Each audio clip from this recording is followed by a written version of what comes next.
Thanks to Everann for working with me on today's video. More on them later. Over the last few years, we've seen a huge boom when it comes to the cute factor within stories. This is especially prevalent with subgenres like cozy fantasy that have become popularized thanks to works like Legends and Lattes by Travis Baldree, as well as House in the Cerulean Sea by TJ Klune. This also goes hand in hand with the very front and center literal front covers of every single contemporary romance, or at the very least, nearly every contemporary romance novel we have seen being released over the last few years, containing the cartoon cover. As this is a trend that very much seems rooted and here to stay, I wanted to dive a little bit deeper into it and reflect on what are the criticisms of these trends, what are the things that a lot of us are really appreciative of, what are some misconceptions, and then also where do we see it going from here. It seems fitting for the first thing we discuss to be first impressions. I'm also going to have this go alongside criticisms, not because I think criticisms should be rooted in first impressions, but rather because some of the criticisms that people have are actually rooted in only seeing these things at a glance and not actually knowing the depth that some of these stories have to offer. And that seems like actually the perfect way to capture the first criticism that has been launched at stories with these sorts of covers, or with more of a cute presentation like what you get with the cozy fantasy side of things, which is that these stories lack substance. For romance readers, this is likely nothing new, not because it's true, but because that is an assumption that a lot of people have. We often uplift stories that explore other kinds of relationships and dynamics. For example, a lot of people really appreciate stories that explore deep friendships. We also often find that a lot of familial drama is very much seen within a lot of fiction stories,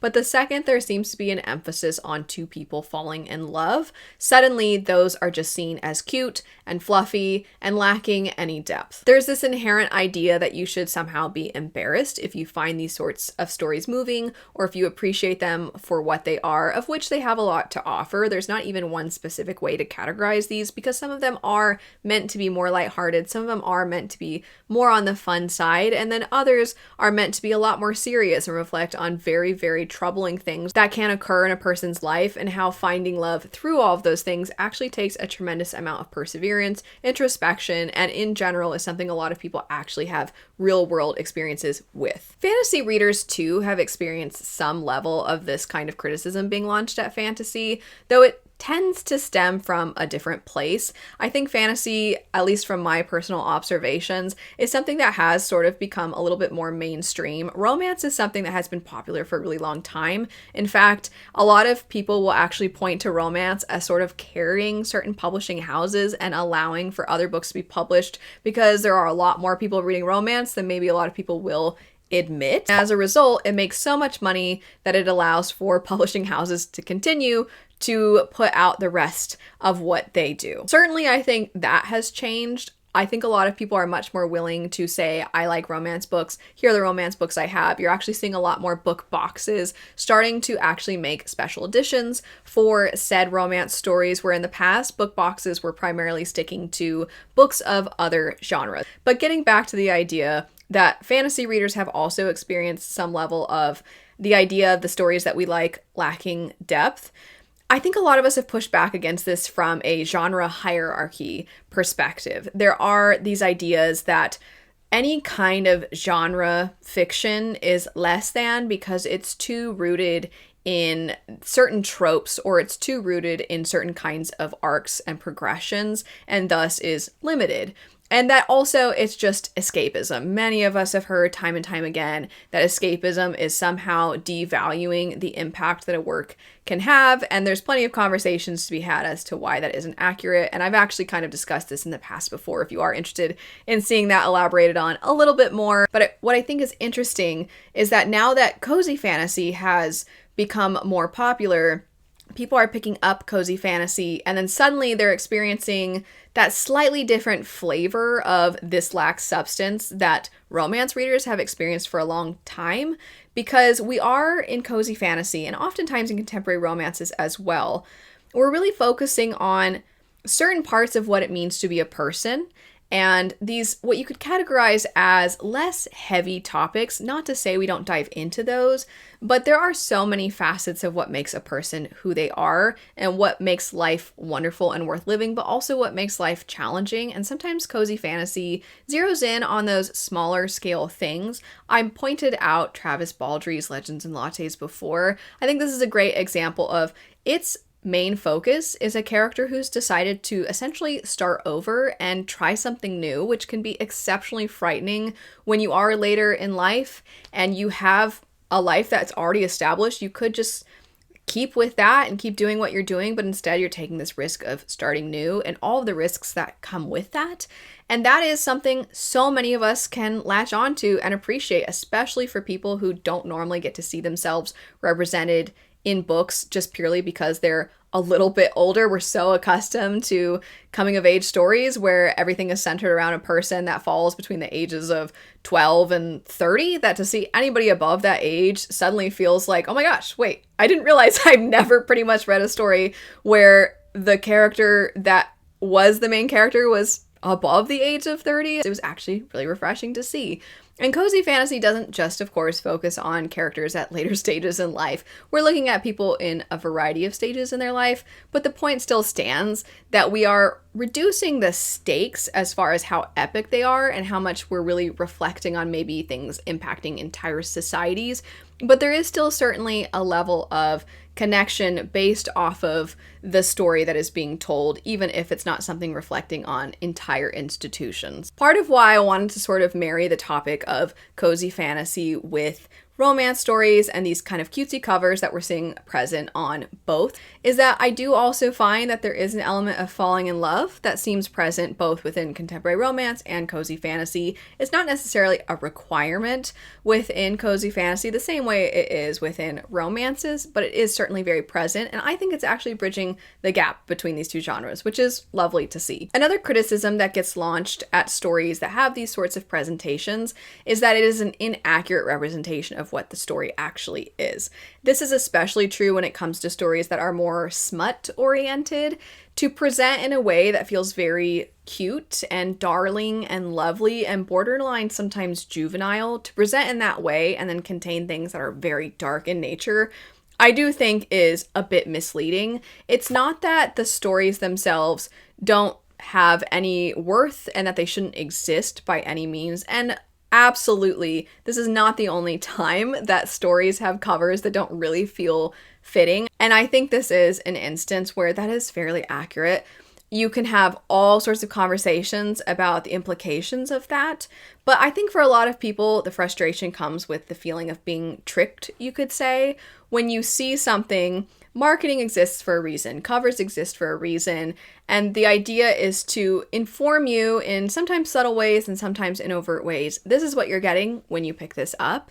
And this is an example of a criticism that I think is fair. I think sometimes darker stories, we do want to ensure that people who are going into those are prepared, because sometimes the material can genuinely be very, very, very heavy and very sinister and very dark. And there are reasons why people pick those stories up. There are reasons why people want to explore those sorts of things in fiction, similar to how we explore slashers and horror stories that are really grotesque in nature, but of course don't really want that for our own lives.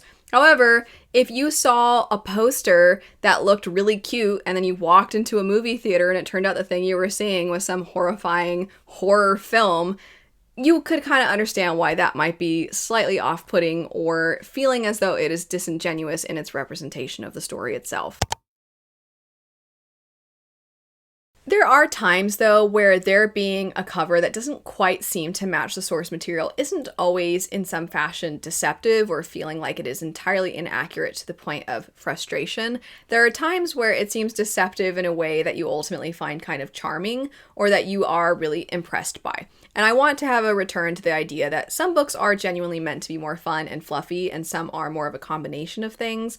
Fluff exists because sometimes life is terrible and you just need to turn your brain off and read about something that is cotton candy cute. Also, at times you might be facing really dark moments in your life and you just need something uplifting. You need a reminder that there is light at the end of the tunnel. So all you really want to focus on when you're picking up a work of art, whether that be a book or a TV show or a movie, but when you're engaging with art, sometimes you just want it to be focused on that light at the end of the tunnel. I liken this to the idea that oftentimes when you watch the news, it feels as though it's one horrible thing after the next. It can really fill you with a sense of dread and helplessness. And while I think it's good to be aware of things going on, it's also so much negativity flooding into our systems that there's a reason that you will see accounts emerge that are all about good news, that are about cute dogs and are about people helping other people and showing kindness in small ways or in big ways or in little gestures, whatever the case may be.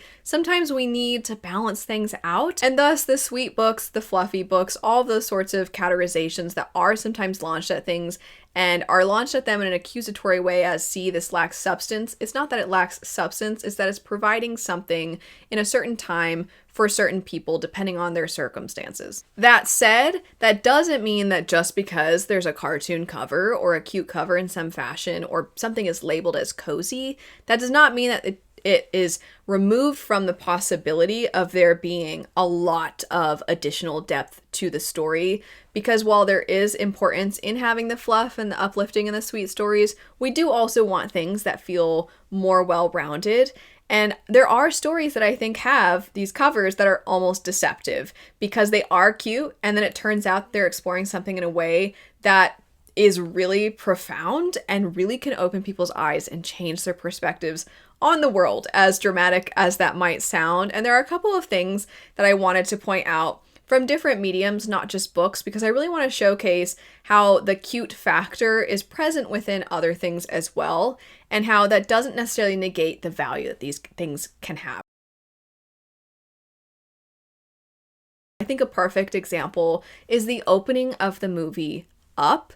So many people watch that and just cry. Watching that and thinking about it immediately gets them, and hearing the music immediately gets them. And that's something that affects people so many different ages, from so many different walks of life. Just this idea, if you've never seen the opening of Up, you should go watch it so you know what I'm referring to. But so many of us can connect that idea of loving something, loving someone, and then losing them and just feeling alone after that. And it's told in such a quick way. And even though it does sort of have this montage feel, there's so much to the detail in the background, their interactions with each other, and it's animated in a really darling and cute way, but that does not mean that it lacked substance. When it comes to video games, I think something like Ori and the Blind Forest, I am absolutely guilty of having seen that art style for that game, and also knowing it was a side scroller and just immediately thinking this was just going to be fun and fluffy and cute and a good time.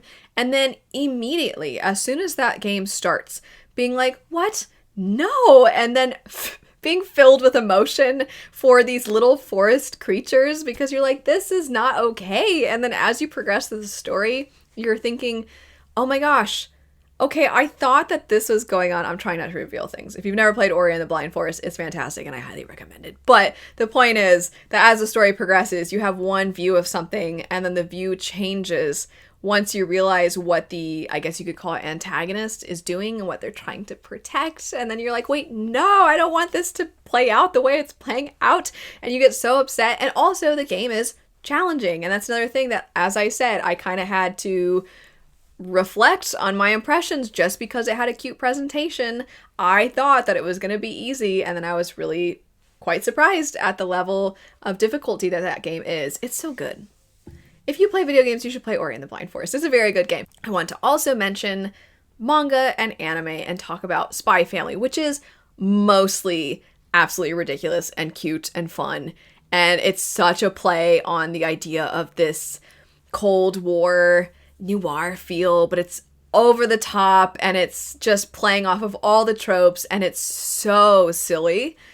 And then out of nowhere, from time to time, you will get a volume or you'll even just get a chapter that is so sad, and a single panel within that chapter will make you want to cry. And I'm thinking about a few right now and I'm kind of trying to hold back because there's a part with first off where a bus full of children There's basically like a hijacking, and that whole plot line, man, does it get me. And there's a panel in particular. Oh, I can't even talk about it. But that story, if you have checked out Spy Family, whether it's the anime or the manga, you know how stupid it is, how stupid fun it is, just to be clear.